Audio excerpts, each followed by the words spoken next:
Dear students and dear viewers, मैं Rajesh Gupta, assistant professor in chemistry, आप सभी का स्वागत करता हूं मेरे यूट्यूब चैनल में। इस वीडियो लेक्चर के माध्यम से हम शुरू करने जा रहे हैं हमारे स्पेक्ट्रोस्कोपी के एक बहुत ही महत्वपूर्ण टॉपिक, जो कि है एनएमआर स्पेक्ट्रोस्कोपी। एनएमआर यानी कि न्यूक्लियर मैग्नेटिक रेजोनेंस। जैसा कि आप इसके नाम से ही समझ सकते हो कि निश्चित रूप से ही यह एक ऐसी स्पेक्ट्रोस्कोपी है जिसके के अंदर हम नाभिक से संबंधित जो जानकारी है वो हमें इस स्पेक्ट्रोस्कोपी के माध्यम से प्राप्त होती है, और जहां पर हम किसी चुंबकीय क्षेत्र की मदद के द्वारा इस स्पेक्ट्रोस्कोपी का जो अध्ययन है वो किया करते हैं। तो न्यूक्लियर मैग्नेटिक रेजोनेंस वास्तव में क्या है और ये किस प्रकार से स्पेक्ट्रम जो है इसका वो आता है, वही हमारे लिए यहाँ पर महत्वपूर्ण है। एज ए केमिस्ट, यानी कि केमिस्ट्री स्टूडेंट्स होने के नाते या केमिस्ट्री के हम फैकल्टी मेंबर्स हैं, तो उसके नाते हमारे लिए एक बहुत ही महत्वपूर्ण जो वो बात है वो ये कि एनएमआर का जो सिग्नल है वो किस प्रकार से जनरेट होता है या किस प्रकार से आता है। यदि वो बेसिक कंसेप्ट हमें यदि एक बार समझ में आ जाएगा तो हम एनएमआर स्पेक्ट्रोस्कोपी क्या है आसानी से हम इसे समझ सकते हैं। तो मैंने यहाँ पर उसी ही प्रैक्टिकल एस्पेक्ट्स को देखते हुए इस प्रेजेंटेशन को यहाँ पर तैयार किया है आपके लिए। तो हम शुरू करने जा रहे हैं हमारे एनएमआर स्पेक्ट्रोस्कोपी के पहले वीडियो लेक्चर को। The nuclear spin angular momentum. अभी न्यूक्लियर स्पिन एंगुलर मोमेंटम क्यों आया यहाँ पर? वो सिर्फ इसीलिए आया कि हम किसी परमाणु के नाभिक के अंदर यदि बात करें तो नाभिक के अंदर न्यूट्रॉन और प्रोटॉन होते हैं, और वे भी अपनी क्या है एक्सिस पर क्या मूव करते हैं, घूमते हैं। और प्रोटॉन तो वैसे ही चार्ज पार्टिकल है, तो वो जब मूवमेंट करते हैं, घूमते हैं, तो क्या है वे अपना क्या करते हैं, एंगुलर मोमेंटम क्या जनरेट करते हैं। तो जो न्यूक्लियर स्पिन एंगुलर मोमेंटम है जो कि √II+1h/2π के द्वारा व्यक्त किया जाता है, is a resultant of neutron and proton spin, यानी कि न्यूट्रॉन और प्रोटॉन के संयुक्त स्पिन का ये परिणाम है क्या, nuclear spin angular momentum. So the value of I, तो ये जो आई है न्यूक्लियर स्पिन जिसे यहाँ पर कहा गया है, मैं है जीरो, इंटीगर और फ्रैक्शनल नंबर, यानी कि जो आई है यहाँ पर वो या तो शून्य हो सकता है या कोई पूर्ण संख्या हो सकता है या कोई भिन्नांक के रूप में हो सकता है। Those atom for which I is zero, यानी कि ऐसे परमाणु जिनके लिए कि न्यूक्लियर स्पिन का मान शून्य होता है वे एनएमआर इनएक्टिव हैं, एंड अदर्स आर एक्टिव, यानी कि ऐसे परमाणु जिनके लिए आई का कुछ भी मान हो वो तो क्या है एनएमआर एक्टिव हैं, यानी कि वो अपना एनएमआर में स्पेक्ट्रम देंगे। लेकिन जिनके लिए आई का मान यानी कि न्यूक्लियर स्पिन का मान यदि शून्य है तो वह एनएमआर इनएक्टिव है। तो इसलिए यहाँ पर हम देख सकते हैं कि ये आई यदि जीरो है, कब हो सकता है जीरो, जबकि एटॉमिक मास नंबर, यानी कि जो मास नंबर है जो कि प्रोटॉन और न्यूट्रॉन के योग से बनता है, यानी कि 6 यदि प्रोटॉन है तो 6 न्यूट्रॉन है तो 12। तो इसी प्रकार से ऑक्सीजन में यदि 8 प्रोटॉन है तो 8 न्यूट्रॉन है तो 16। तो यदि मास नंबर उसका इवन सम संख्या है और एटॉमिक नंबर भी यदि सम संख्या है तो ऐसे परमाणुओं का जो न्यूक्लियर स्पिन होता है वो शून्य होता है। तो ये जो परमाणु हैं 6C12 और 8O16 ये एनएमआर इनएक्टिव होते हैं, जबकि ऐसे परमाणु जिनमें की न्यूक्लियर स्पिन आई का मान कुछ भी हो वे सभी के सभी क्या एनएमआर एक्टिव हैं। अब यहाँ महत्वपूर्ण यह है कि यदि मास नंबर यदि इवन हो तो सम संख्या होने की दो परिस्थितियां हो सकती है कि उनके जो एटॉमिक नंबर है यानी कि प्रोटॉन और न्यूट्रॉन है वो दोनों विषम हो, जैसे यहाँ पर 1 और 1 तो 2 हो गया, 7 और 7 तो 14 हो गया, तो 5 और 5 यानी कि 5 प्रोटॉन है, बोरॉन में 5 न्यूट्रॉन है तो 10 हो गया। तो जब 1H12 है तो इसका स्पिन नंबर है 1, 7N14 है तो इसका स्पिन नंबर है 1। इसी प्रकार से एक परिस्थिति ये हो सकती है कि जब मास नंबर ओड हो तो वो तब हो सकता है कि जब दोनों में से एक क्या हो, विषम हो। तो यहाँ हम देख सकते हैं कि 1H0 यानी कि एक प्रोटॉन तो है लेकिन न्यूट्रॉन नहीं है, तो क्या आ गया, मास नंबर 1, विषम संख्या आ गया। इसी प्रकार से 6C13 जहाँ पर 6 प्रोटॉन है लेकिन 7 न्यूट्रॉन है तो ये क्या आ गया, विषम संख्या में कन्वर्ट हो गया। तो इनके लिए क्या है, न्यूक्लियर स्पिन 1/2 है। बाकी आप ऐसे यहाँ एग्जाम्पल भी देख सकते हैं, 17Cl18 यहाँ पर 18 न्यूट्रॉन है तो एक तो सम है लेकिन एक विषम है, और टोटल एटॉमिक मास नंबर क्या है ओड, विषम संख्या में है, तो इनके लिए 3/2 है। तो यहाँ पर हम इस स्लाइड के अंदर ये हम देख सकते हैं कि कौन से ऐसे परमाणु जो कि NMR एक्टिव होंगे और कौन से ऐसे परमाणु हैं जो कि NMR इनएक्टिव होंगे। ध्यान रखना कि ये पूरा जो प्रेजेंटेशन है वो सिर्फ प्रैक्टिकल अप्रोच को लेकर के बनाया गया है। NMR की जो थ्योरी है वो कुछ और भी अलग हो सकती है, वो उसके लिए हम किसी अदर जो दूसरा लेक्चर होगा वहां पर हम उसे डिस्कस करेंगे। So dear students, those nuclei which are NMR active, जैसा कि हमने देखा कि ऐसे न्यूक्लियाई जो कि NMR एक्टिव यदि हैं तो वे जब अपनी अक्ष पर स्पिन करते हैं यानी कि घूमते हैं तो वे क्या करते हैं, इंड्यूस करते हैं, प्रेरित करते हैं न्यूक्लियर स्पिन एंगुलर मोमेंटम को।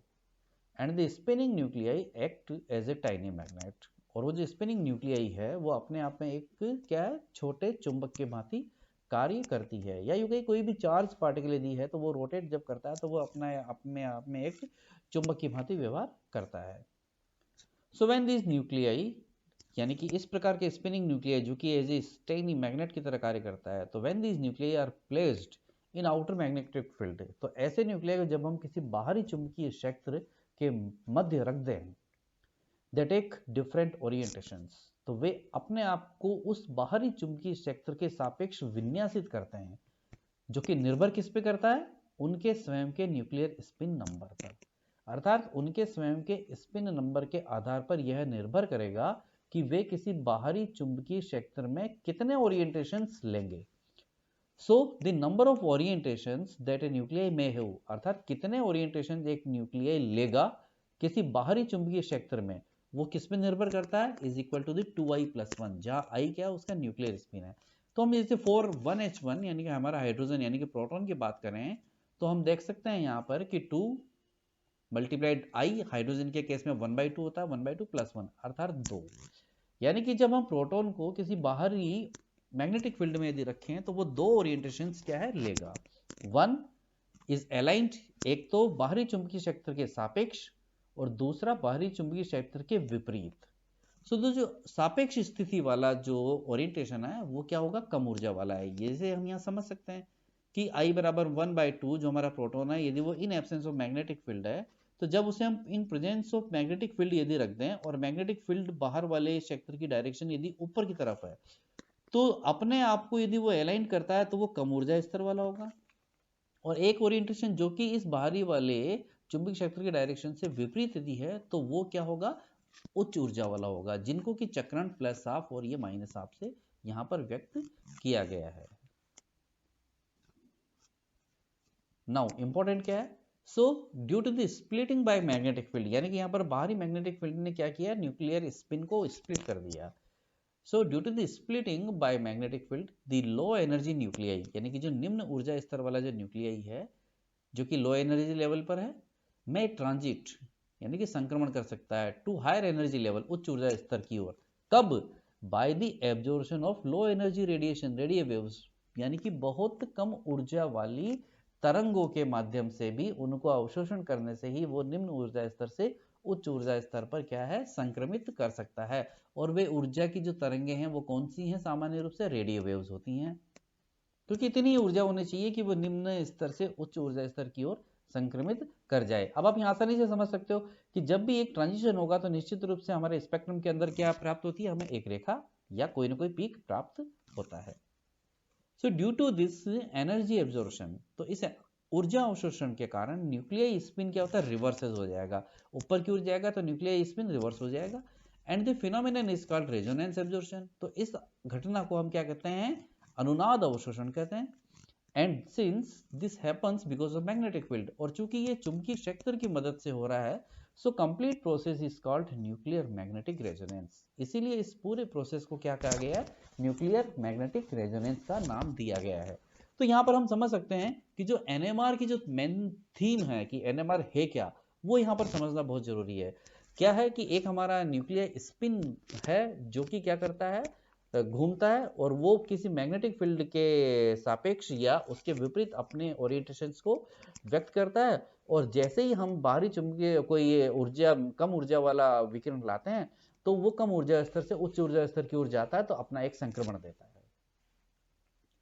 तो when spinning nuclei are of hydrogen atom, अब यदि जो स्पिनिंग न्यूक्लियाई हमारे वो यदि हाइड्रोजन एटम है, we call it as 1H NMR spectroscopy, तब हम उसे क्या कहते हैं 1H NMR spectroscopy. And since H atom has only single proton, और चूंकि हम हाइड्रोजन एटम जो है उसके पास केवल एकमात्र प्रोटॉन होता है, इसीलिए हम इसे PMR यानी कि प्रोटॉन मैग्नेटिक रेजोनेंस स्पेक्ट्रोस्कोपी भी कहते हैं।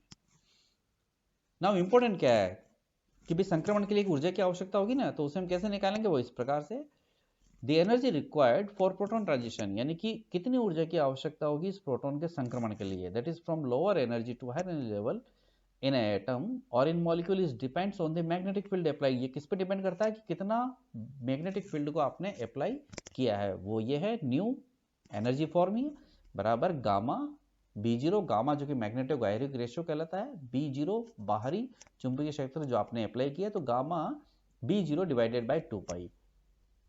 यहाँ हमने आगे इस स्लाइड में मेंशन कर रखा है यहाँ पर कि न्यू जो है फ्रीक्वेंसी ऑफ रेडिएशन है इन हर्ट्ज में, कि आपने फ्रीक्वेंसी यानी कि जो एनर्जी है, क्योंकि E बराबर H न्यू यानी कि energy is directly proportional to the frequency.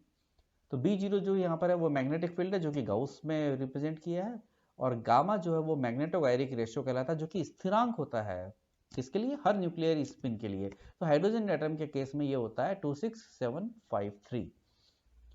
तो इस प्रकार से हम क्या निकाल सकते हैं, उस संक्रमण की जो ऊर्जा है जिसे कि आवृत्ति के रूप में व्यक्त किया है, उसे हम यहां पर निकाल सकते हैं।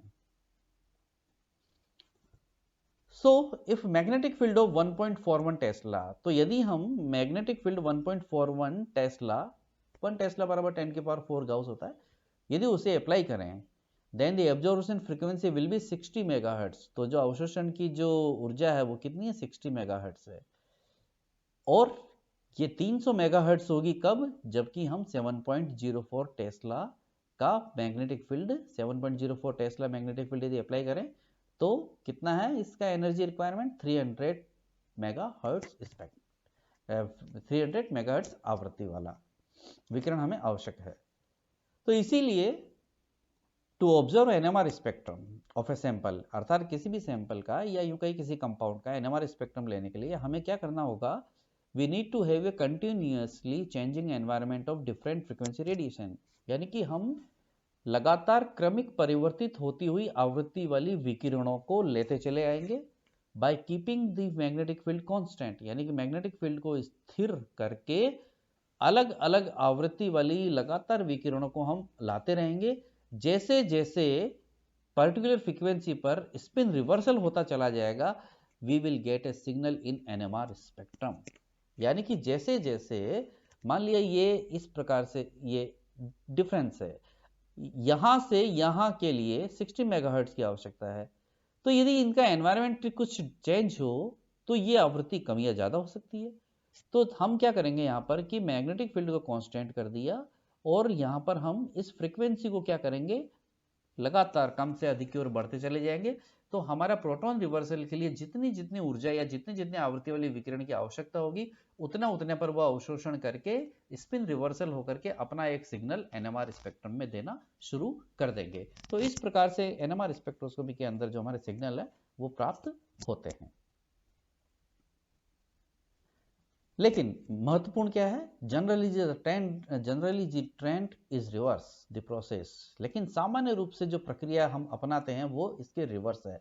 मतलब कि हम फ्रीक्वेंसी को कांस्टेंट करते हैं, क्योंकि अब आजकल जो एनएमआर जो स्पेक्ट्रोमीटर बने हुए आते हैं वो क्या है, इन फ्रीक्वेंसी के आधार पर बने हुए आते हैं कि कौन सा मेगाहर्ट्ज वाला स्पेक्ट्रोमीटर है, 300 मेगाहर्ट्ज स्पेक्ट्रोमीटर है या 60 मेगाहर्ट्ज स्पेक्ट्रोमीटर है, यानी कि हम फ्रीक्वेंसी को कांस्टेंट कर देते हैं। और changing continuously environment of magnetic field, यानी कि मैग्नेटिक फील्ड को लगातार परिवर्तित करते रहते हैं। तो किसी पर्टिकुलर मैग्नेटिक फील्ड पर जहां पर संक्रमण हो रहा है, we will get a signal in NMR spectrum. तो ये एनएमआर स्पेक्ट्रम को ये इस प्रकार से एक सिग्नल प्राप्त होता है, यानी कि हम लगातार मैग्नेटिक फील्ड को क्या करेंगे, इधर की तरफ बढ़ाते चले जाएंगे। तो इसमें इधर की तरफ वाला जो एरिया का है ये कहलाता है अपफील्ड एरिया, ये वाला एरिया इधर की तरफ वाला एरिया क्या कहलाता है, डाउनफील्ड एरिया। किस रेफरेंस में, मैग्नेटिक फील्ड की रेफरेंस में। और ये इस प्रकार से एनएमआर में सिग्नल जो होते हैं वो हमें प्राप्त होते हैं। So with this slide, thank you.